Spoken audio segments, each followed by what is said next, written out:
All right, you're welcome back. Ekiti State Governor Ayodele Fayose has once again raised the alarm of an alleged plot by the All Progressives Congress in collusion with INEC and security agencies to rig the July the 14th governorship election in the state. Yeah, Fayose, who addressed newsmen in his office in Ekiti, said he has evidence of the plot and pleaded with the concerned authorities to investigate the allegation.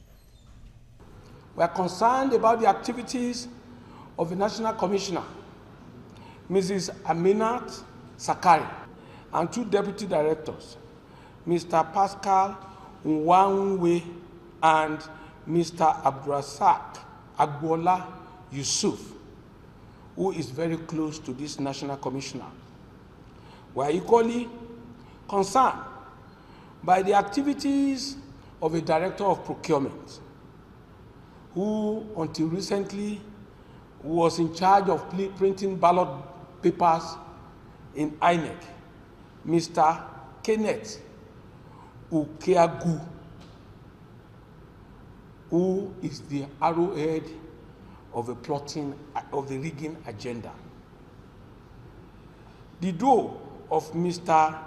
Nwanwe, Pascal Nwanwe, and Agbola are to preload card readers, supply faulty card readers to Ado and Ikere, while Kenneth Ukugwe is to provide ballot papers for stuffing of ballot boxes. Well, okay. Now, meanwhile, the All Progressives Congress has described as spurious and unfounded the allegation leveled by Ayodele Fayose against its candidate, Kayode Fayemi. The APC says the Ekiti State Governor and his party, the PDP, have lost touch with the people and are apprehensive about being defeated. Well, we have a political analyst, Olukayode Salako, who will find out exactly what he feels about this very serious allegations really coming from the governor of Ekiti State, Ayodele Fayose. Good morning. Good to see you. Yeah, Good morning, Kayode. Good morning, Nigeria. Yes. Morning. I wonder what your impressions are about these allegations, not just mere allegations. He has actually named names. Well, thank you very much. It is all about politics. It is all about politics. And I feel Governor Ayodele Fayose of Ekiti, he is afraid. He is very, very afraid of the ghosts of how he himself got to power in Ekiti. He's afraid. And nobody should also wave his allegation off like that aside, because he is the governor of the state. It is possible that he has Intel, people who give him information. And it is also it is normal for a governor who wants his deputy to continue his government to be all out there looking for information as regards the conduct of the election. But I have listened to Professor Mahmoud, the INEC chairman. Yes, Mahmoud Yakub. On your show here. That was last week. Yes. He came here last week. Yeah. And he said something. He said his integrity was more important than any election. That he was not ready to trade his integrity and compromise it for anything. And I believe him. Because Professor Mahmoud has conducted several elections.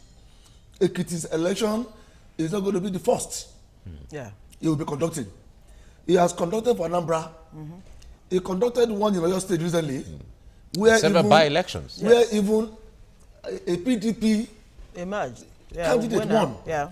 He conducted that of Anambra, and it wasn't even APC who won.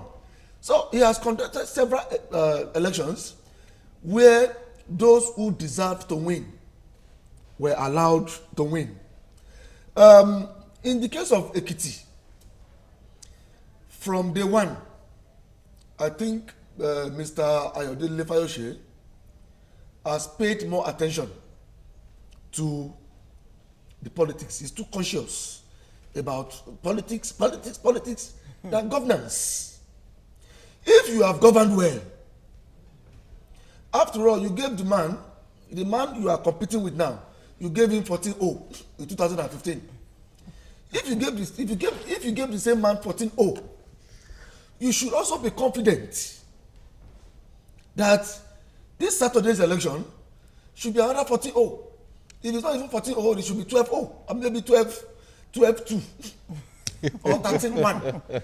So you gave someone 14-0. But his fears, 2015. yes. Well, what are you now afraid of? If you say his fears are unfounded, it's a different scenario now. There is the power of the center, which he feels will be a great advantage or will give a lot of leverage to Kayode his opponent.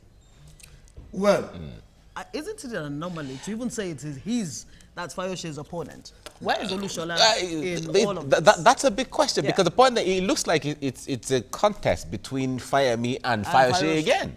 We don't often hear the name of Professor Olushola being the candidate of the political party. Well, I think bringing Fayemi back for the contest is deliberate. Deliberate I think the ruling party is putting its weight behind Fayemi to go into the contest again. Maybe to see if it will be 14-0 again on Saturday.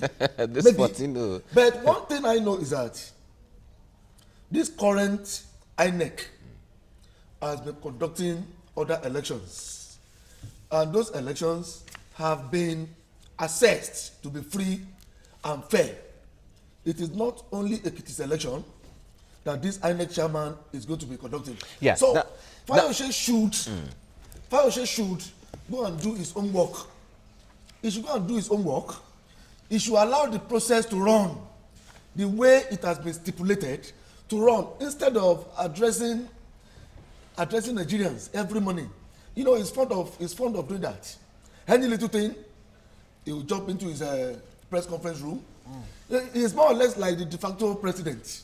You know, he even does more of press conferences more than any governor or even the president himself in this country. He's always addressing.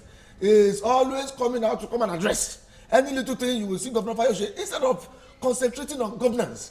You see, if you have done well for your people, they gave you 14-0 in 2015. If you have done well for them, no matter how much INEC or you feel INEC might want to rig for Fayemi, if you are confident that you have done well, at worst, it will be a margin. All right. You have said that the INEC has proven itself when it comes to the issue of credibility. That is not in question. Yeah. But however, when you talk about the issue of doing your homework, with the allegations the governor is coming up with the names of people and what they are supposed to do and what allegedly the roles each person is supposed to play, one would say that's his homework he has done. But in all of that, how would it, because all those going into an election are supposed to have trust and confidence in the umpire, how would this affect the trust and confidence they attach to the umpire in this election? Well, when we talk about trust, you either trust in God in this regard, or you trust in the electoral umpire. Those are the two people you are going to trust. Or maybe the people, the electorate, who are going to vote for you. So Governor Fayose should have trust in the electorate.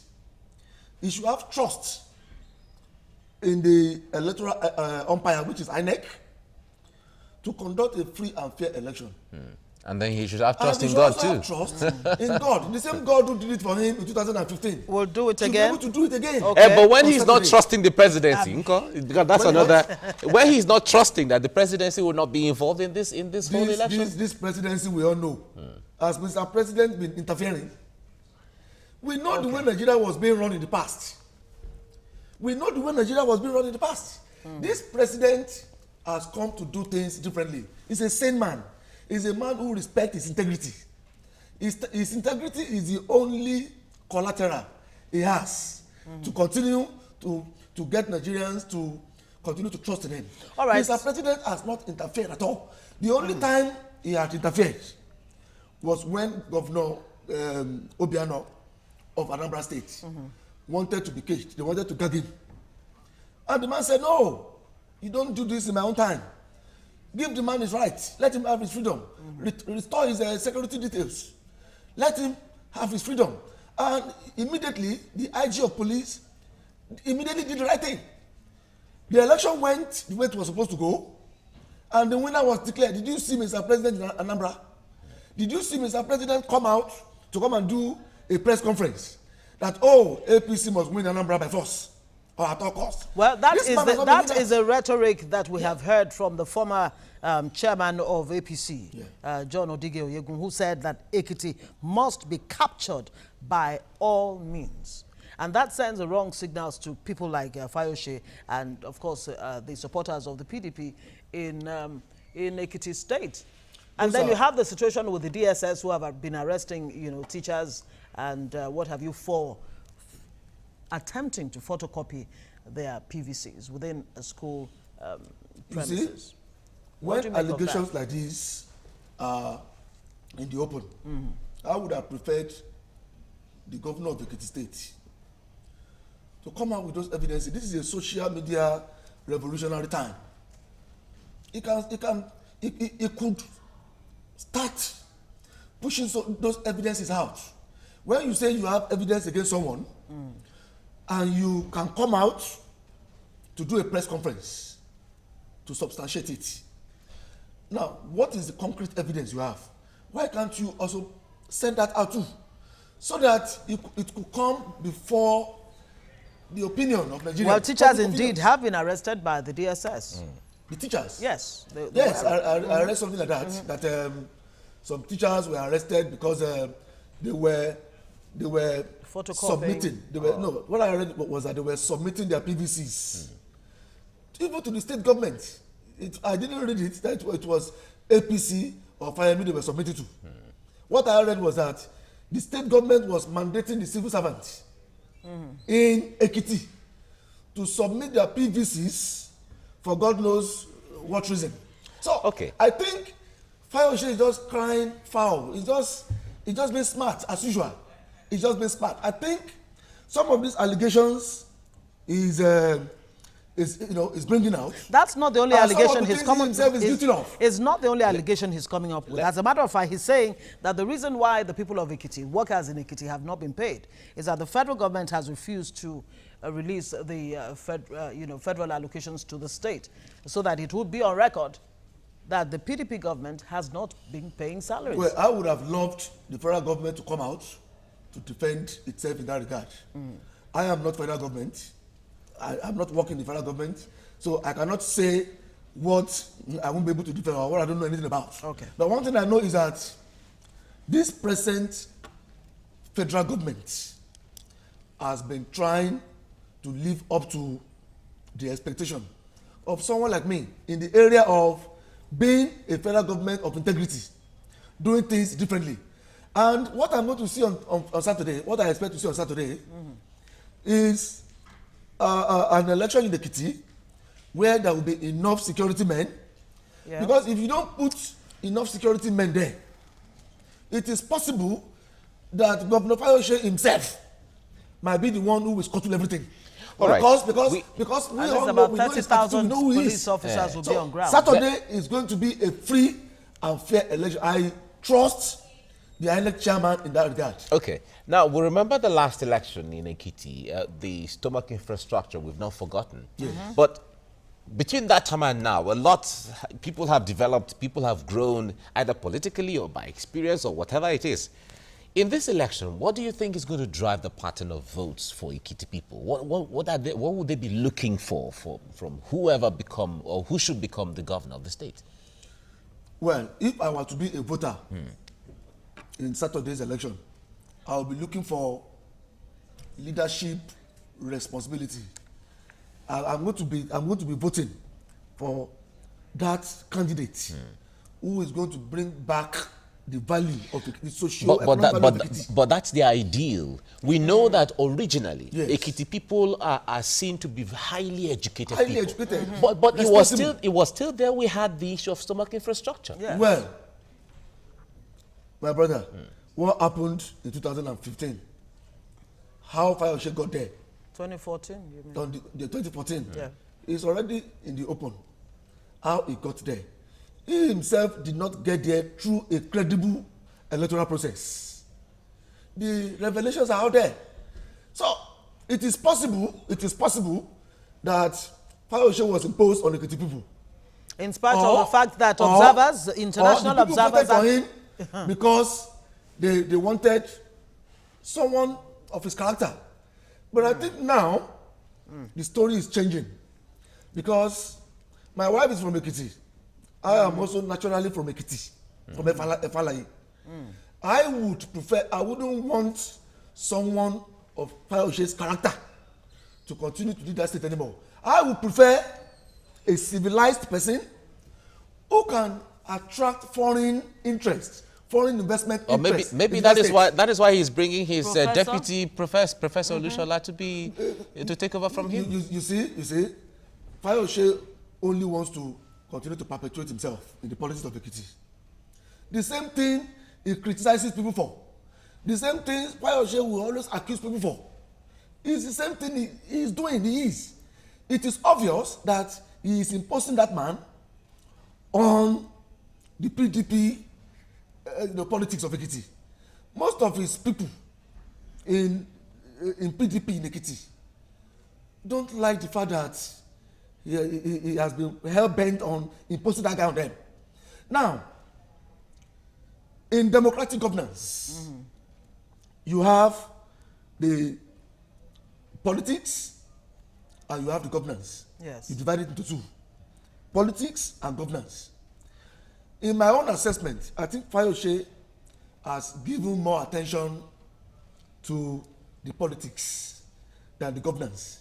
If you know you have done well, you have done very well, you shouldn't be afraid. Yeah, that's a of point 2014. that's a point you have You made shouldn't over be and afraid. over again, of course. But does it matter at all that Professor Olushola could get some advantage if, indeed, as it turns out, that his part of Ekiti, where he comes from, has never, governed Ekiti? Could that be an advantage to him? Well, it is. Anything could be an advantage in elections, in politics. That is why politics is all about consultations. You consult, you meet people, you reach agreement. So many things are involved in politics. Including the stomach infrastructure that happens to still be part of the agenda that the PDP has in going into this election. It's one of the 6-point it is agenda. left to the people of Ekiti Yeah. To to decide continue what to impact. vote in a governor because of stomach infrastructure program. All right. But what I want to say on Saturday is the restoration of the values of Ekiti, like it is known for. What are the values In of terms Ekiti? The What values exactly? of Ekiti. Yes. Education, Yeah. All right. character. An average Ekiti person, we tell you that he has character. Though they could be stubborn, All but right. they have character.